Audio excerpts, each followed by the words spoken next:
fokus pada transport membran. Transport membran itu ada dua cara atau dua tipe. Ada dua tipe. Yang pertama ada transfer pasif dan transfer aktif. Nah, transfer pasif ini merupakan perpindahan zat tanpa membutuhkan energi karena dia tidak melawan konsentrasi gradiennya. Sedangkan transfer aktif ini merupakan transfer yang membutuhkan energi karena dia melawan konsentrasi gradiennya. Nah, langsung saja yang pertama adalah transfer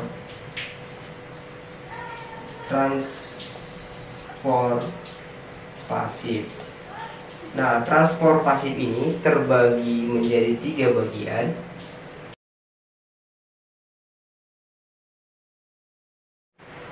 Oke, yang pertama itu adalah difusi. Difusi itu merupakan perpindahan partikel secara acak dari konsentrasi yang tinggi ke konsentrasi yang rendah. Nah, contohnya adalah ketika bubuk teh kita masukkan ke dalam gelas yang berisi air, maka akan terjadi difusi, perpindahan zat dari konsentrasi yang tinggi ke konsentrasi yang rendah. Nah, ini merupakan proses perpindahan zat tersebut, sehingga nanti ketika selesai akan terjadi penyerataan konsentrasi. Nah, pada bagian ini terlihat konsentrasi bubuk teh hampir merata di seluruh permukaan air. Yang selanjutnya adalah difusi terfasilitasi. Nah, ini terfasilitasi maksudnya dibantu oleh protein transport. Oke. Nah, ini merupakan proses difusi terfasilitasi di mana suatu zat masuk ke dalam sel dengan bantuan protein transport dengan cara mengubah bentuk dari protein tersebut. Nah, selanjutnya adalah osmosis. Osmosis ini merupakan perpindahan zat pelarut. Zat pelarut itu merupakan air.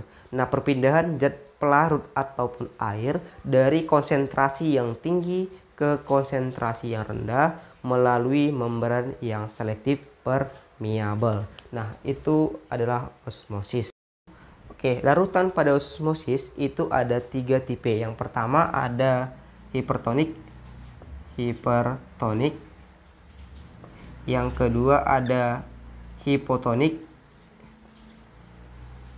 Yang ketiga ada isotonik. Oke, yang pertama adalah larutan hipertonik. Oke. Nah, bagaimana akibatnya jika sebuah sel hewan maupun sel tumbuhan kita masukkan ke dalam sebuah larutan hipertonik? Nah, yang pertama kita harus paham terlebih dahulu bahwasanya jika ada larutan hipertonik berarti zat pelarut ataupun air memiliki konsentrasi yang rendah, sedangkan zat terlarutnya memiliki konsentrasi yang tinggi. Contoh zat terlarut itu boleh jadi gula, boleh jadi garam atau yang lain, gitu ya. Nah, jika sel hewan ini kita masukkan ke dalam larutan hipertonik, maka yang terjadi adalah terjadinya pengkerutan atau krenasi.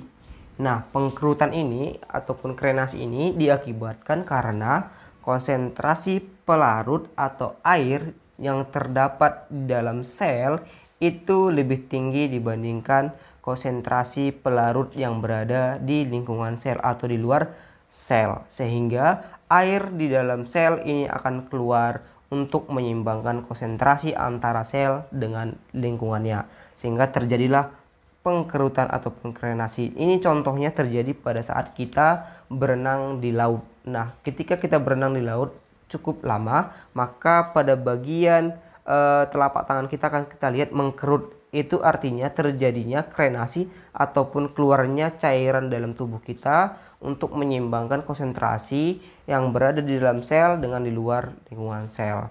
Nah, itulah yang terjadi pada sel jika diberikan pada larutan hipertonik. Nah, sedangkan pada sel tumbuhan tetap sama konsepnya, yaitu keluarnya cairan dari dalam sel tumbuhan ini ke luar lingkungan karena larutan hipertonik, tetapi dia tidak sampai tetapi istilahnya berbeda.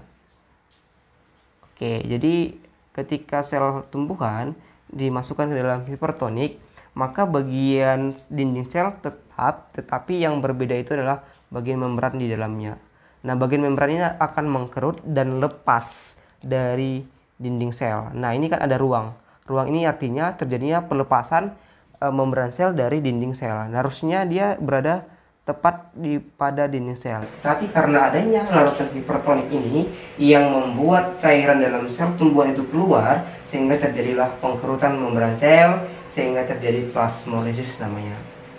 Plasmolisis yaitu lepasnya membran sel dari dinding sel pada sel tumbuhan dikarenakan adanya larutan hipertonik. Nah, itulah yang terjadi jika sel hewan dan sel tumbuhan diberikan larutan hipertonik. Oke.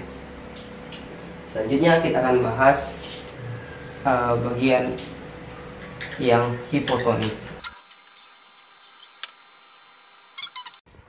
Nah, jadi bagaimana jika sel hewan dan sel tumbuhan diberikan atau dimasukkan ke dalam larutan hipotonik?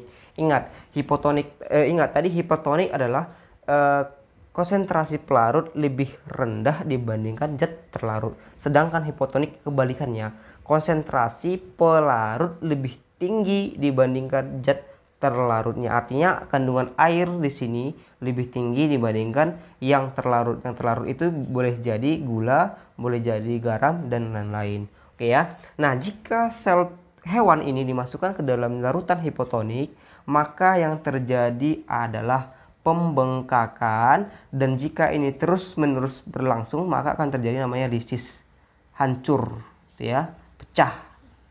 Nah, pecah dia. Nah, kenapa pecah? Karena dia tidak memiliki dinding sel yang kaku, yang kuat, sehingga membran sel ini kan lebih mudah pecah, lebih mudah rusak jika dia diberikan tekanan terus. Sama halnya seperti balon, ketika kita masukkan terus-menerus air, maka dia akan membengkak, dan akhirnya pecah. Nah, kenapa sel ini mengalami pembengkakan? Dikarenakan pelarut di dalam sel itu lebih rendah, atau air di dalam sel itu lebih rendah dibandingkan air yang terdapat pada si larutan hipotonik, sehingga cairan ataupun pelarut ataupun air yang ada pada larutan hipotonik ini akan masuk ke dalam sel sehingga dia mengalami pembengkakan. Sedangkan pada sel tumbuhan, karena dia memiliki dinding sel, dia tidak sampai lisis tetapi mengalami turgid ataupun pembengkakan sel. Semakin besar dia. Kenapa semakin besar? Karena konsentrasi air di dalam sel lebih rendah dibandingkan konsentrasi air atau pelarut di dalam larutan hipotonik, sehingga air di dalam larutan hipotonik ini masuk ke dalam sel tumbuhan yang mengakibatkan pembengkakan, tetapi tidak sampai pecah ataupun lisis karena dia masih dibantu oleh namanya dinding sel yang kuat dan kokoh, sehingga dia tidak pecah seperti membran sel pada hewan. Nah, itulah perbedaan antara sel hewan dan sel tumbuhan jika diberikan pada larutan hipotonik. Bagaimana jika sel hewan dan sel tumbuhan ini diberikan atau dimasukkan ke dalam larutan yang isotonik, yang setimbang? Maka ketika kita masukkan sel hewan ke dalam larutan isotonik, maka tidak terjadi perubahan. Tetap, ya. Ini yang memiliki konsentrasi yang setimbang. Nah, sel tumbuhan juga begitu. Tetap tidak terjadi perubahan. Oke. Nah, begitulah reaksi sel jika diberikan pada 3 tipe larutan tersebut. Mudah-mudahan kamu paham. Kita akan lanjut ke materi yang selanjutnya, yaitu transport lipid.